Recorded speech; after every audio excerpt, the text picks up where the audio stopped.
بسم اللہ الرحمن الرحیم سبحان ذی العز شامخ المنیف ذی الجلال بازخ العظیم ذی الملک فاخر القدیم مالک الاملاک مفلک الافلاک مسخر الشمس والقمر مکور اللیل والنہار مکور النہار علی اللیل قاسم کل جبار عنید مہلک کل شیطان مرید رب الجنة والناس لا يصرخ صراخ المستصرخين لا يبلغه إلحاه الملحين جلت عظمته وعمت مولته الصلاة والسلام على النبي الأمي الهاشمي القرشي المكي المدني الأبطحي المطلبي أبي القاسم محمد اللهم صل على محمد وآل محمد وعلى آل بيته الطيبين الطاهرين المعصومين المنتجبين المنتخبين الذين أذهب الله عنكم الرجس أهل البيت ويطهركم تطهيرا اللهم صل على محمد وآل محمد.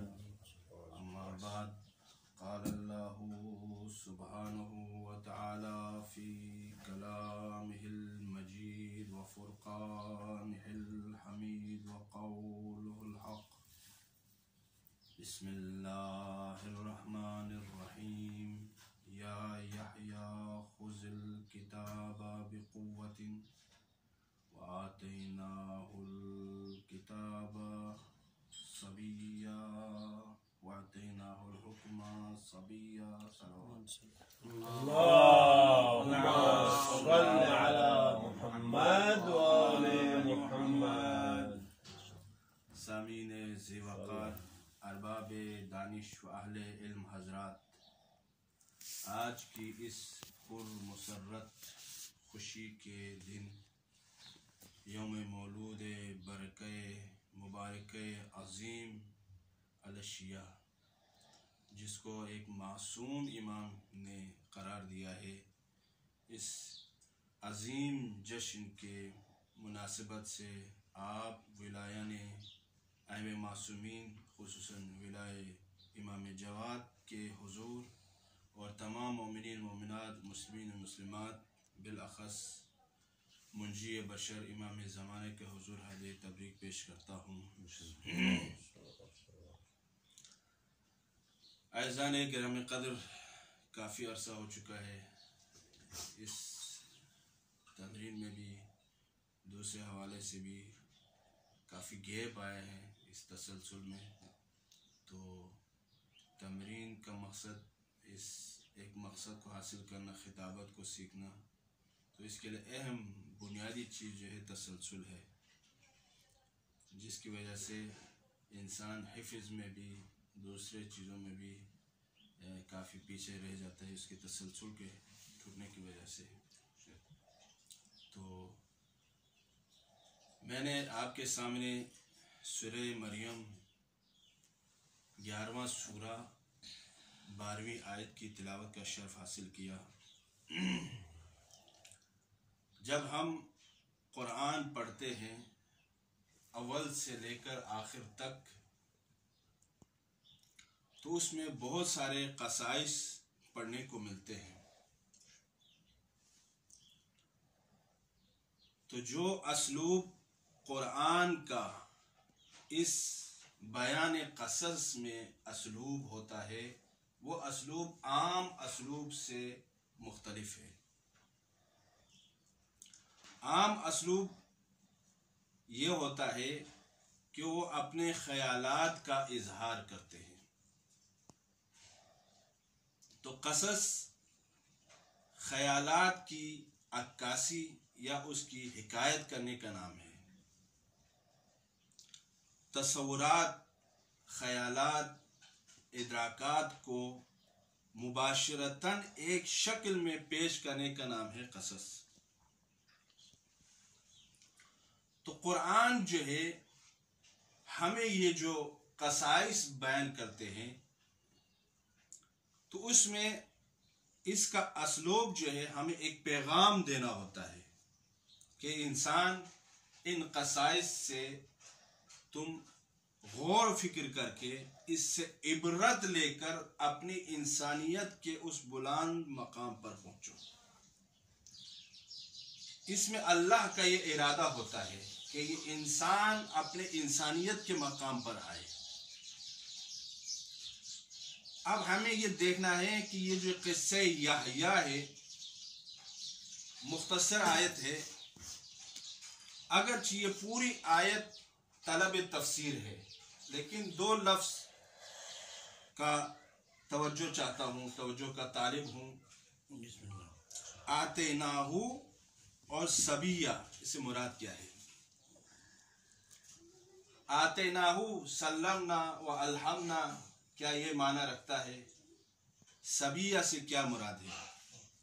اب اس سبیہ کو آسان کر کے سمجھنے کے لیے اصطلاح فقہاء کا وسیلہ لینا پڑے گا کہ اصطلاح فقہاء، عبارت فقہاء میں سبی کی دو قسمیں ہیں، سبی ممیز، سبی غیر ممیز. سبی ممیز جس کی عبادتیں صحیح ہو. علماء کے نزدیک، فقہاء کے نزدیک سبی ممیز وہ ہے جس کی نماز، جس کی عبادتیں صحیح ہو. حتیٰ کہ بعض علماء فقہاء اس کی اذان کو نماز جماعت کے لیے جائز اور صحیح قرار دیتے ہیں. اگر ہم اس کو اس کے عمر کے اعتبار سے حد بندی کرنا چاہے تو اس وقت 6-7 سال سے لے کر 14 سال کے درمیان کا جو فاصلہ ہے، اس عمر میں جو بچہ رہتا ہے اسے ممیز کہا جا سکتا ہے. تو ارتقاء عقل میں اس بچے کی ادراکات محدود ہوتے ہیں. ہر انسان کے لیے ارتقاء عقل میں اس کے ادراکات میں حد بندی ہوتی ہے، لیکن یہ بچہ، عام بچہ بھی کوئی اس حد بندی کے درمیان کوئی ایسی چیز لے کر آئے یا کوئی ایسی چیز پیش کرے جو قانون الاعتیاد کے مخالف ہو تو اسے غیر طبیعی، غیر عادی کہا جاتا ہے. مثلا ایک بچہ اس 6-7 سال کی عمر میں قرآن، نہج البلاغہ اور ایسی کتب احادیث کو حفظ کرے تو یہ غیر طبیعی، غیر مادی کہا جاتا ہے. جو قانون الاعتیاد میں اسے غیر عادی کہا جاتا ہے، خارق العادہ کہا جاتا ہے. تو ایک عام بچہ جس میں یہ استطاعت آ سکتی ہے تو ان ہستیوں کی کیا حالت ہوگی جنہیں اللہ تعالیٰ نے مستثنا قرار دیا ہے. تو ان میں آپ دیکھیں حضرت یحییٰ علیہ السلام جن کے لیے اللہ تعالیٰ نے فرمایا وَآتَيْنَاهُ الْحُكْمَ صَبِيًّا، اور خود حضرت عیسیٰ علیہ السلام کے لیے جو گہوارے میں تھے اللہ تعالیٰ نے نبوت عطا کی. جو گہوارے میں تھے وہ گویا ہوئے. تو یہ چیزیں اللہ تعالیٰ نے یہ بیان فرمانے کا اس میں ہمیں کوئی اللہ تعالیٰ یہ پیغام دینا چاہتا ہے. تو حضرت یحییٰ جس دور میں آئے وہ دور انتشار کا دور تھا، بہت سارے ادیان اور ملل کا دور تھا، بہت سارے شرائع پائے جاتے تھے. لیکن حضرت یحییٰ اب ان کے لیے ان کو قانی کرے تو کیسے کرے؟ حضرت یحییٰ کے پاس کوئی ایسی طاقت ہو جس کے ذریعے ان پر غالب اور حاوی آئے. تو یہ اللہ تعالیٰ نے انہیں یہ جو حکم ہے بمعنی نبوت ہے یہ طاقت عطا کی، جس کی وجہ سے تمام ادیان جو ہے یہ مجبور تھے کہ حضرت یحییٰ کی طرف رجوع کرتے. انہوں نے حضرت یحییٰ کو اپنا مرجع بنایا تھا. یہ آپ کی اس نبوت کی برکت، یہ اس طاقت کی برکت کہ ہر کوئی اس علم میں مجبور تھے کہ ہمارے مسائل کا کوئی حل کرنے والا اگر حل موجود ہے تو فقط اور فقط حضرت یحییٰ کے پاس ہے. اس لیے وہ سارے جو ہے حضرت یحییٰ علیہ السلام کے پاس آ کر اپنے مسائل کو حل کرتے. اسی طرح یہ امامت حضرت امام جواد علیہ السلام کی امامت کا مسئلہ بھی بعین ہی حضرت یحییٰ کی طرح ہے. آپ کا دور بھی انتشار کا دور تھا، بہت سارے عقائد نظریات پائے گئے تھے، بہت سارے گروہ بن چکے تھے. زیدی گروہ بن چکا تھا، اسماعیلی گروہ بن چکا تھا، فتحی گروہ بن چکا تھا، واقفی گروہ بن رہے تھے. اس ایسی سخت کڑی مشکل دور میں امام کا وجود اس دنیا میں بابرکت وجود آتا ہے. یہاں تک کہ آپ کی ولادت سے پہلے آپ کے والد بزرگار کے لیے اس قدر مشکلات پیدا ہو گئے تھے. یہ جو واقفی اور دوسرے دشمن اہل بیت جو ہے وہ اس ہمارے امامیہ جو قاعدہ ہے کہ امام ناقص بے عیب ہوتا ہے، امام کے اندر نقص نہیں ہوتا. ان الامام لا یکن الا کاملا، کہ امام کامل ہوتے، ہر عیب سے خالی ہوتا ہے، اس میں کوئی نقص نہیں ہوتا. تو اس قانون کے مطابق جو ہے ان کا یہ استدلال بہت قوی تر ہوتا جا رہا تھا کہ امام رضا علیہ السلام 40 سال تک پہنچ گئے تھے لیکن ان کے ہاں ابھی تک اولاد نہیں تھے. تو آپ کو عقیم کہہ کر وہ لوگ یہ کہتے تھے کہ ہمارا اب امام کا توقف ہے جو ہے وہ امام کاظم علیہ السلام پر ہے. امام کاظم علیہ السلام اس دنیا سے نہیں گئے، یہ لوگوں کا وہم ہے. امام کاظم علیہ السلام امام آخر ہیں، ہم اس پر توقف کریں گے کیونکہ یہ جو امام رضا علیہ السلام اس کے ہاں ابھی تک اولاد نہیں ہے.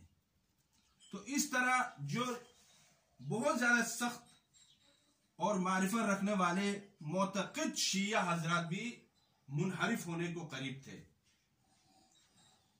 کہ یہ جو ان کے استدلال ہے بہت قوی استدلال ہے. اس لیے اس قدر وہ پریشان تھے جس طرح آج ہم کورونا وائرس کی طرف یہاں پریشان ہیں، اس طرح اس وقت کے جو ہے شیعہ نے ملت تشیع بہت پریشان تھے.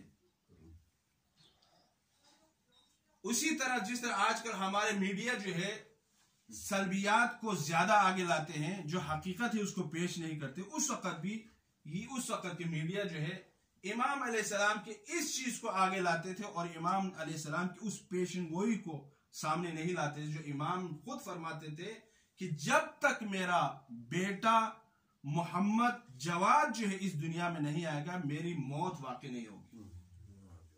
یہ پیشن گوئی کرنے کے باوجود خود ہمارے شیعہ جو اعتقاد رکھنے والے، ایک روایت میں ہے کہ حسن ابن بشار، حسن ابن قیام نام ہے اس کے، یہ واقعہ نقل کرتا ہے. وہ کہتا ہے اس نے مجھ سے کہا امام رضا علیہ السلام سے اجازت لے. امام علیہ السلام کے پاس وہ گئے اور یہ جو حسن ابن قیامہ نے کہا یا امام رضا علیہ السلام آپ امام ہیں، تو امام رضا علیہ السلام نے کہا میں امام ہوں. تو اس نے کہا میں کہتا ہوں آپ امام نہیں ہیں. تو امام نے فرمایا تم کیسے کہتے ہو، تمہارے پاس کیا دلیل ہے؟ تو اس نے کہا امام صادق علیہ السلام نے کہا ہے کہ امام عقیم نہیں ہوتا.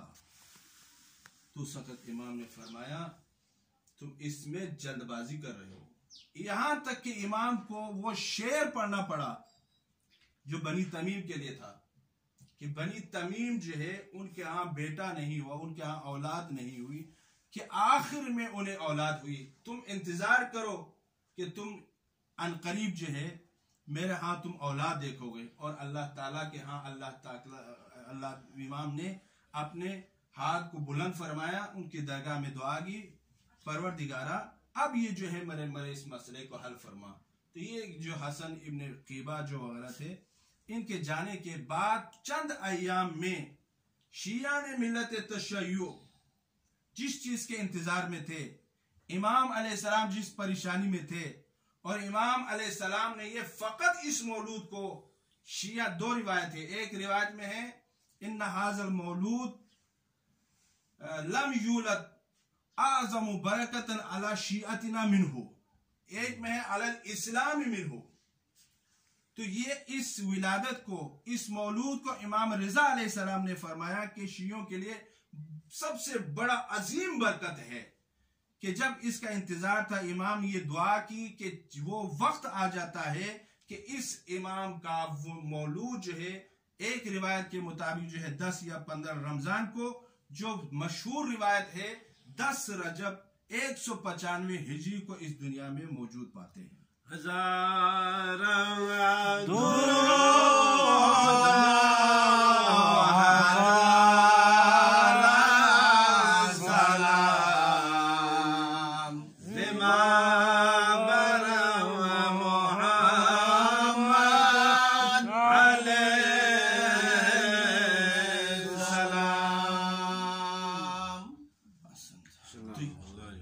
اس امام کے وجود کے برکت سے، اس امام کے اس مولود سے خود اپنے بابا کی امامت کو بھی ثابت کر دیا، بعد میں آنے والے 3 اماموں کی امامت کو ثابت کر دیا، اور اس کے بعد ہر وہ انتشار پھیلانے والے عدو کے استدلال کو باطل کر دیا. اس کو باطل کرنے کے ساتھ امام کے اس پیشین گوئی، اس قول کی تصدیق کر دی کہ یہ امام سب سے اعظم برکت ہے شیعوں کے لیے. تو یہ اگرچہ تعجب ہے، غیر طبیعی ہے، طبیعت قبول کرنے والی چیز نہیں ہے کہ ایک بیٹا اپنے باپ کی امامت کو ثابت کرے، جبکہ باپ اپنے بیٹے کی امامت کو ثابت کرتا ہے.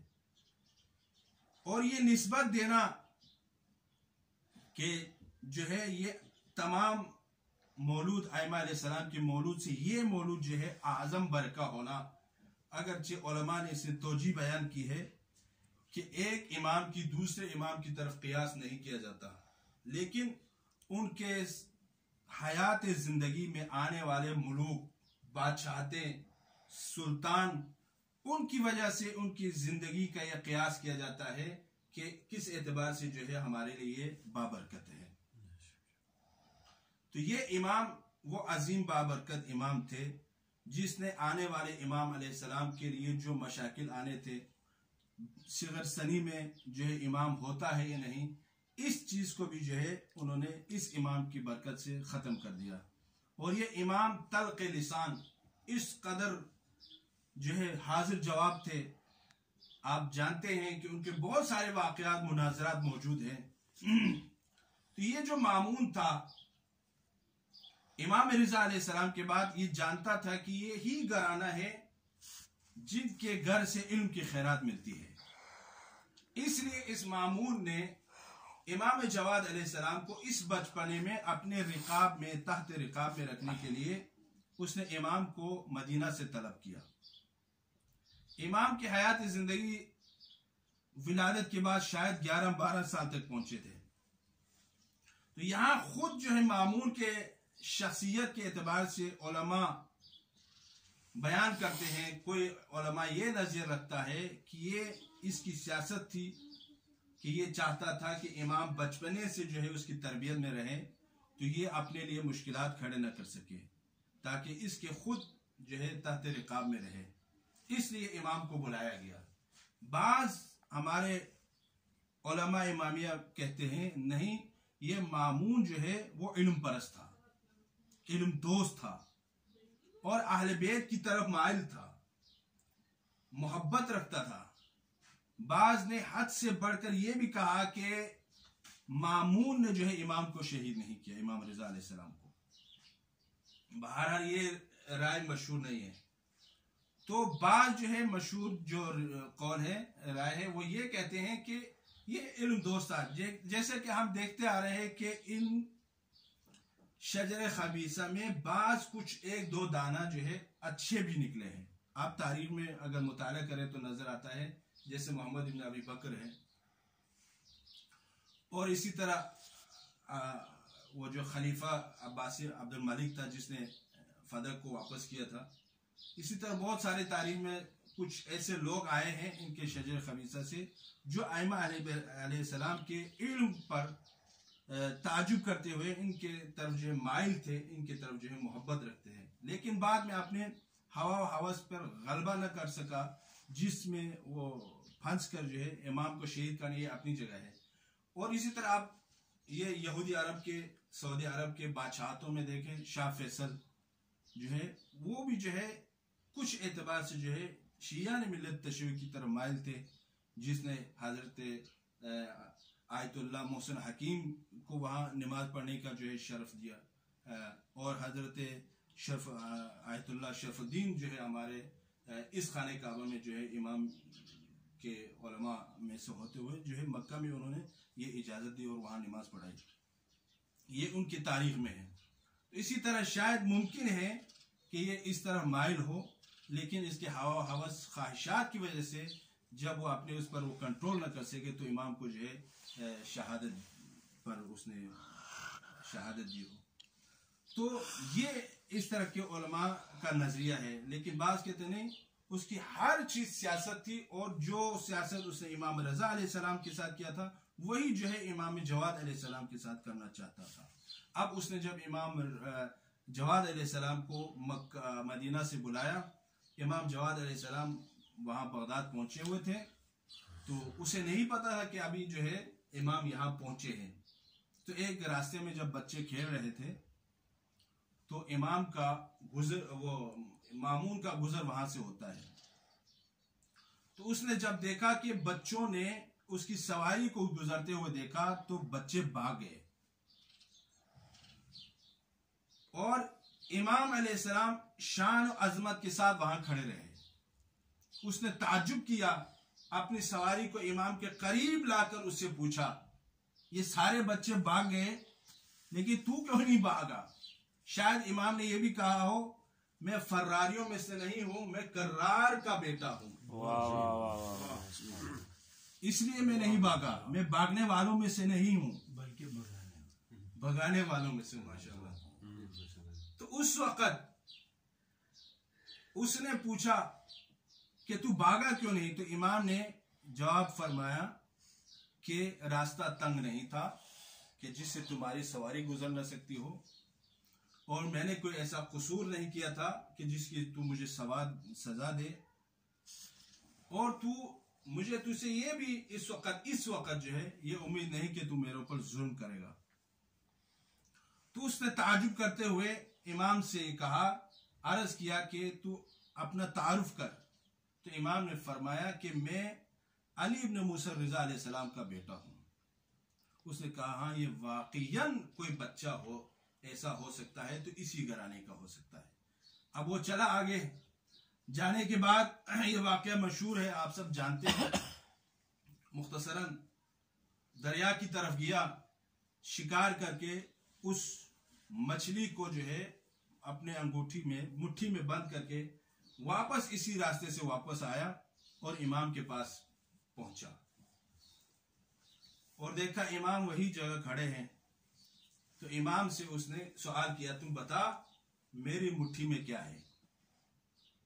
تو امام علیہ السلام نے فرمایا دیکھو اللہ تعالیٰ نے اس کائنات کو خلق فرمایا ہے اور اس کائنات میں سمندر اور دریا کو پیدا کیا ہے اور اس میں سے بادل کو اٹھاتا ہے. تو جب بادل اٹھتا ہے اس سے بعض چند مچھلیاں بھی اٹھتی ہیں. تو اس وقت کے جو بادشاہ ہوتے ہیں اپنے باز کو شکار کے لیے بھیجتا ہے. وہ باز اس بادل سے مچھلیوں کو شکار کر کے لاتا ہے, پکڑ کے لاتا ہے. تو وہ مچھلیاں جو وہ باز پکڑ کے لاتا ہے بادشاہ وقت اپنے مٹھی میں رکھ کر امام وقت سے سوال کر رہا ہے. واہ واہ واہ درود